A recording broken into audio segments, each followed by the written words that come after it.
khovel gam khang to zela igam inamin lengma son zelin mi gam mi ste chaw om thei hiya inga hian igama leng om sam le o chial ina suang to sek two wheeler taxi lamka two wheeler taxi association LTTA chi minvua our fight for family chi moto zangin ilam ka khopi sungi la two wheeler taxi service thein omta hi hian association in atup le ngim a hi le Activa bike chi te zanga sumdona nek zon a hi hiya vai poding te president a GK ma ngai te thingkang phai secretary a kamchin ma vimunoi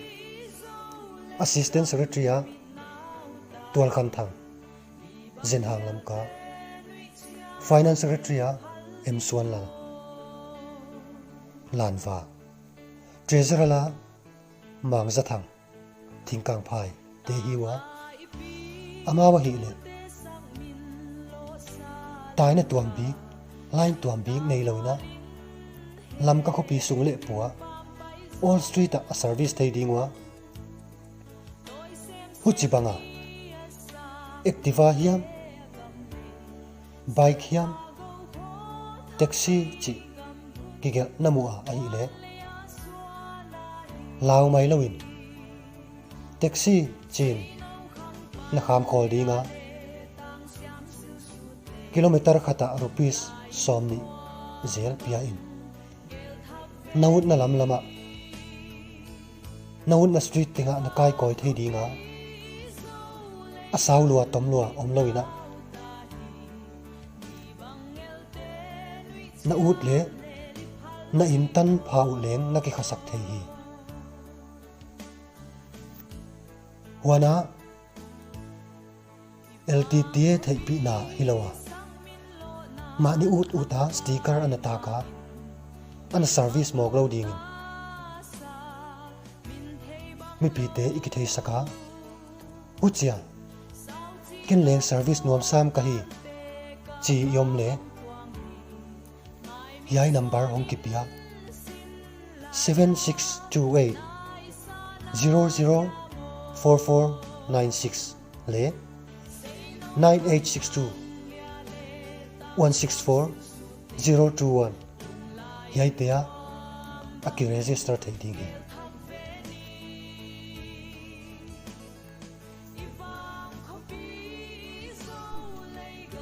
khovel gam khang to zela igam inamin lengma son zelin mi gam mi ste chaw om thei hiya inga hian igama leng om sam le o chial ina suang to sek two wheeler taxi lamka two wheeler taxi association LTTA chi minvua our fight for family chi moto zangin ilam ka khopi sungi la two wheeler taxi service thein omta hi hian association in atup le ngim a hi le Activa bike chi te zanga sumdona nek zon a hi hiya vai poding te president a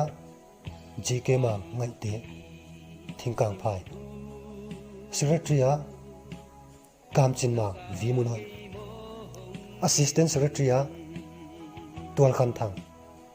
zenhang lamka finance secretary a M Suan la lanwa treasurer la mang za thang thingkang phai te hiwa amawa hi le taina tuam bi line tuam bi nei loina lam ka khopi sung le puwa all street a service thei dingwa huchi banga Activa hiam bike hiam taxi chi kiga namua ai le lao mai lawin taxi chin na kham khol dinga kilometer khata rupees somni zel pia in naut na lam lama naut na street tinga na kai koi thei dinga asaw lua tom lua om lowina na ut le na in tan phau leng na ki khasak thei hi wana LTTA thei pi na hilowa ma ni ut uta sticker anataka ana service moglo dingin mi pite ikithei saka uchia ken leng service nom sam ka hi chi yom le yai number hong kipia 7628 004496 le 9862 164 021 yai tea aki register thei ding hi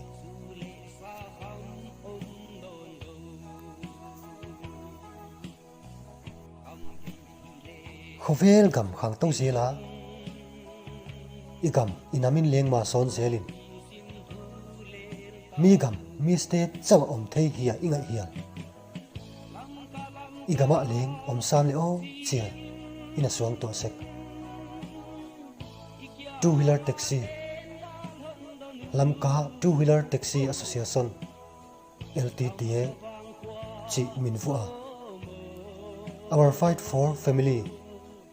chi moto azangin ilam ka khopi sungi ya two wheeler taxi service thei omta hi hiai association in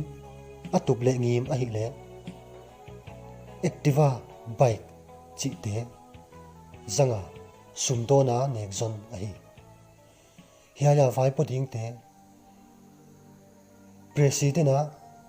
GK mang ngai te thingkang phai secretary a kamchin mang vimun hoi assistant secretary a tual khan thang zen hang lamka finance secretary a M Suan Lal Lanva treasurer la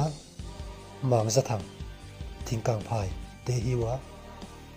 amawa hi le taina tuam bi line tuam bi nei loina lam ka khopi sung le puwa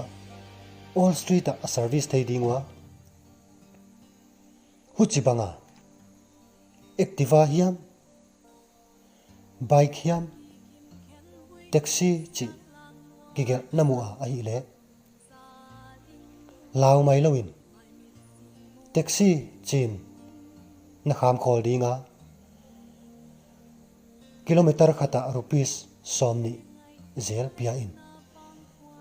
naut na lam lama naut na street tinga na kai koi thei dinga asaw lua tom lua om lowina na ut le na in tan phau leng na ki khasak thei hi wana LTTA thei pi na hilowa ma ni ut uta sticker anataka ana service moglo dingin mi pite ikithei saka uchia ken leng service nom sam ka hi chi yom le yai number hong kipia 7628 004496 le 9862 164 021 yai tea aki register thei ding hi